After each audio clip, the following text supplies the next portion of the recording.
Friends, हमने पिछले video में संविधान का निर्माण, उसके विकास की चर्चा करी थी। इस पर हम संविधान में वर्णित जो भारतीय संविधान है उसमें हम मौलिक अधिकार की चर्चा करेंगे। जिन संविधानों में मौलिक अधिकारों की व्यवस्था नहीं होती वह बहुत जल्द ही तानाशाही का साधन बन जाता है।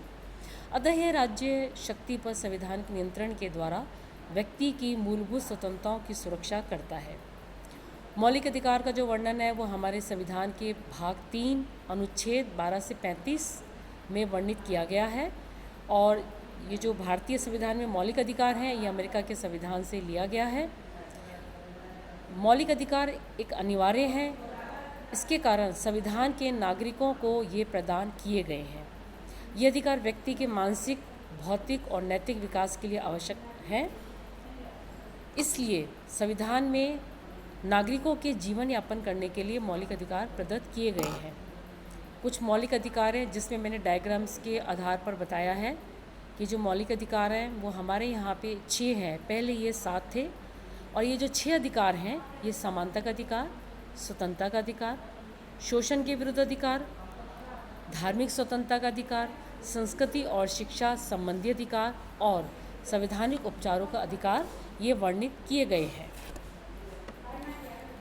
हम जब पहले अधिकार की बात करते हैं, समानता का अधिकार, जो अनुच्छेद 14 से 18 तक दिया गया है, इसमें ये बताया गया अनुच्छेद 14-15 में कि सभी व्यक्ति कानून के समक्ष और राज्य किसी भी नागरिकों के विरुद्ध धर्म, मूलवंश, जाति, लिंग, जन्मस्थान आदि के आधार पर कोई भेद नहीं करेगा।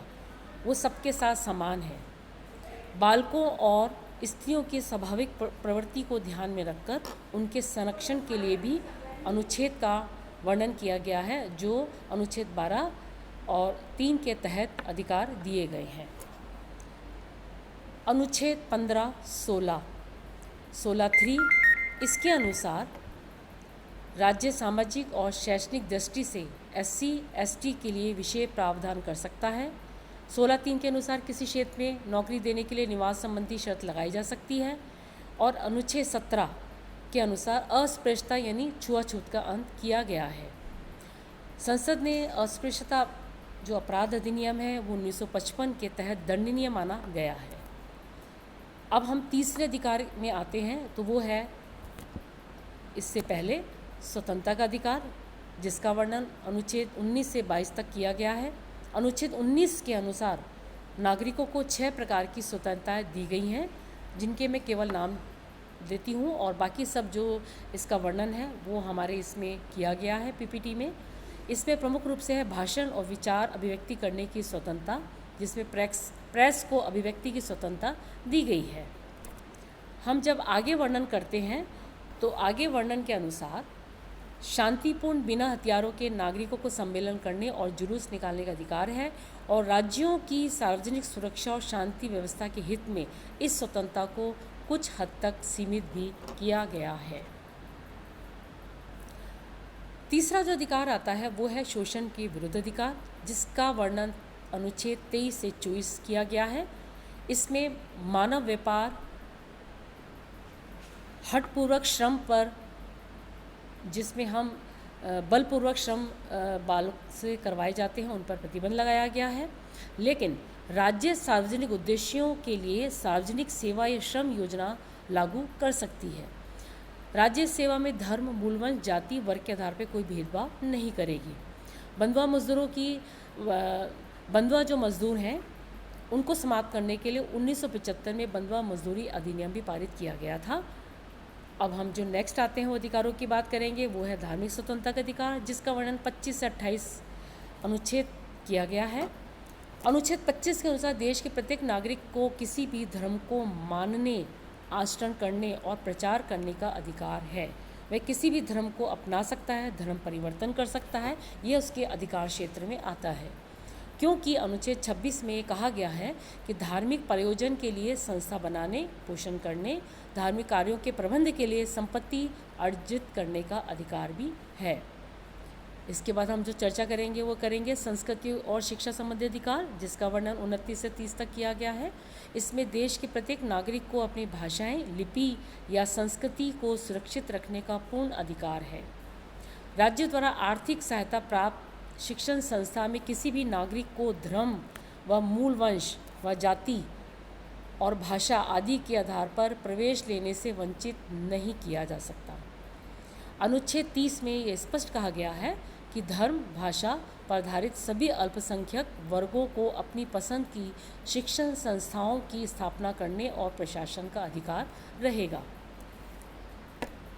जो छठा हमारा अधिकार मूल अधिकार आता है उसे हम कहेंगे संवैधानिक उपचारों का अधिकार, जिसमें अनुच्छेद 32 पर वर्णन किया गया है।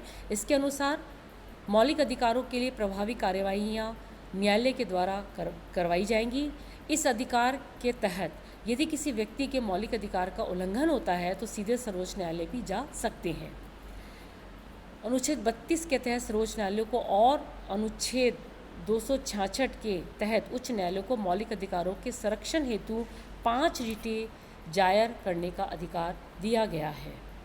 और यह भी कहा गया है कि सर्वोच्च न्यायालय को और उच्च न्यायालय को मौलिक अधिकारों के संरक्षण हेतु 5 रिट निम्न प्रकार से हैं। पहला है बंदी प्रत्यक्षीकरण, जिसमें अवैधानिक रूप से बंद किए गए किसी भी व्यक्ति को सामने लाने हेतु न्यायालय द्वारा आदेश दिया जा सकता है। परमादेश में यह देश सार्वजनिक पद पर काम करने वाले अधिकारियों व सरकारों तथा अधीनस्थ न्यायालयों और एवं न्यायिक अभिकरण के विरुद्ध जारी किया जा सकता है। तीसरा है प्रतिषेध, यह निम्न न्यायालयों को जारी की जाने वाली निषेध आज्ञा है, जिसमें आदेश दिया गया है कि किसी मामले विशेष में कोई कार्रवाई ना करें क्योंकि यह मामला उनके अधिकार क्षेत्र से बाहर है। नंबर 4 आता है उत्प्रेषण। इसके द्वारा निम्न न्यायालय के किसी भी केस को या जानकारी को उच्च न्यायालय अपने पास मंगा सकता है। यह रिट उस समय जारी की जा सकती है जब निम्न न्यायालय किसी मामले की सुनवाई कर चुका हो। 5वां आता है अधिकार प्रत्याचार। इस रिट द्वारा न्यायालय किसी भी ऐसे व्यक्ति से जो किसी सार्वजनिक पद पर अवैधानिक रूप से कार्य कर रहा होता है तो उससे पूछा जाता है कि आप इस पद पर किस अधिकार से कार्य कर रहे हैं। नेक्स्ट जो हमारा आता है आउटलाइंस की मौलिक अधिकारों का निलंबन क्या है। अधीनस्थ न्यायालय एवं न्यायिक अभिकरण के विरुद्ध जारी किया जा सकता है यदि वे अपने कर्तव्यों का सही पालन नहीं कर रहे हैं। अनुच्छेद 33 संसद को ये शक्ति प्रदान करती है कि स्वतंत्र बलों, अर्धसैनिक बलों, खुफिया एजेंसियां के सदस्यों के संबंध में मौलिक अधिकारों को प्रतिबंधित कर सकती है ताकि वे अपने कर्तव्यों का उचित पालन कर सकें। अनुच्छेद 34 मौलिक अधिकारों पर तब प्रतिबंध लगाता है जब भारत में कहीं भी मार्शल लॉ अर्थात सेना विधि लागू हो। मार्शल लॉ के क्रियान्वयन के लिए समय सैन्य प्रशासन के पास जरूरी कदम उठाने के लिए असाधारण अधिकार मिल जाते हैं। ये नोट करना आवश्यक है कि अनुच्छेद 15, 16, 19, 29 व 30 के अंतर्गत प्राप्त मौलिक अधिकार केवल भारतीय नागरिकों के लिए हैं, जबकि शेष सभी अधिकार सभी व्यक्तियों के लिए हैं। मुझे उम्मीद है स्टूडेंट्स आपको ये संविधान के मौलिक अधिकार जो आप और मेरे से संबंधित हैं, सारे नागरिक प्रजा से संबंधित हैं, आपको आवश्यक रूप से समझ में आए होंगे।